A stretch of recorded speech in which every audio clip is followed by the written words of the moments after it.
तो इस तरह से मानव को समझना होगा, तो पूरी व्यवस्था को समझना होगा, उसमें मानव समझ में आएगा, मानव की भूमिका समझ में आएगी। अभी तक हमने यही समझा है, अभी तक हमने यही समझा है, केवल जितनी बात हुई है कि मानव है, मानव सुख पूर्वक जीना चाहता है, निरंतर सुख ही उसकी प्यास है, सुख के लिए ही वो गलतियां कर रहा है। अभी तक सुख के लिए गलतियां कर रहा था, लेकिन तब भी सुखी नहीं हो रहा था।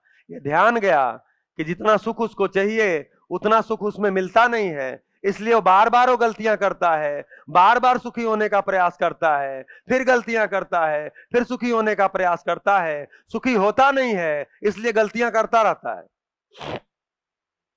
एक समय बाद जब समझ में आता है स्वीकृति के भाव में जीना ही सुख है, समाधान ही सुख है, प्रश्न मुक्ति ही सुख है, तो मुझे पूरा ही समाधान चाहिए, पूरा ही समझ चाहिए, ऐसी समझ हो जाती है तो सुखी होने की संभावना बनती है। और जो ऐसी समझ हो जाती है वो मेरे में बनी ही रहती है, अर्थात मेरे में निरंतरता हो जाती है। मेरे में निरंतरता हो जाती है तो मेरे निरंतर सुखी होने की संभावना हो जाती है।